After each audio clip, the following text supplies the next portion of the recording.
નમસ્કાર મિત્રો, સ્વાગત છે તમારું આપ સૌની સિયારી ચેનલ યાની ગુજરાતી યુટ્યુબ ચેનલમાં. હું નિકુંજ પરમાર આપ સૌનું તહેરીર સ્વાગત કરું છું. તો મિત્રો, 7 લાખ રાજ્ય સરકારના કર્મચારીઓ માટે આખરે 3% વધારો થયો જાહેર. તો મિત્રો, ઘણા લાંબા સમય સુધી રાહ જોઈ રહ્યા હતા તેમના માટે 7 લાખ સરકારી કર્મચારીઓ માટે ખૂબ જ સારા સમાચાર આવી રહ્યા છે. તેના વિશે આપણે વિગત ચર્ચા કરીશું. ચર્ચા કરતાં પહેલાં જો ચેનલ પર એટલે કે એને ગુજરાત યુટ્યુબ ચેનલમાં જો પહેલી વાર આવી તો ચેનલ સબસ્ક્રાઈબ કરી લેજો. તમને આ ચેનલ પર સરકારી કર્મચારી, નિવૃત્ત કર્મચારી, પેન્શન ધારક બાબતે હરેક અપડેટ મળતી રહેશે. તો આપણે આ ચેનલ એને ગુજરાતી યુટ્યુબ ચેનલને સબસ્ક્રાઈબ કરવાનું ભૂલશો નહીં. 7 લાખ કેન્દ્રીય કર્મચારીઓ માટે ખૂબ જ મહત્ત્વના સારા સમાચાર આવી રહ્યા છે.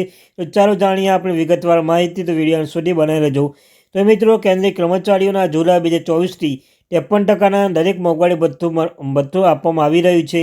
તે સમયે કેન્દ્ર સરકાર જાન્યુઆરી 2025થી ફરી મોંઘવારી ભથ્થામાં વધારો કરવા જઈ રહી છે.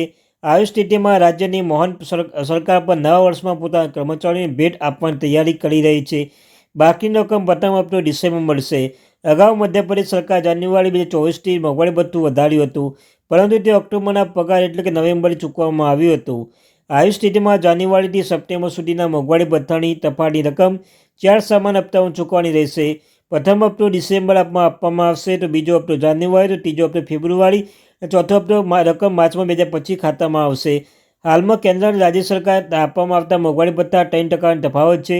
જુલાઈ 2024થી કેન્દ્રીય કર્મચારીઓના મોંઘવારી ભથ્થું વધારીને 53% કરવામાં આવ્યું છે, પરંતુ રાજ્યના કર્મચારીઓ અને પેન્શનનો લાભ મળી શકતો નથી. અત્યારે ડીએ કેન્દ્ર કરતાં 3% ઓછું છે.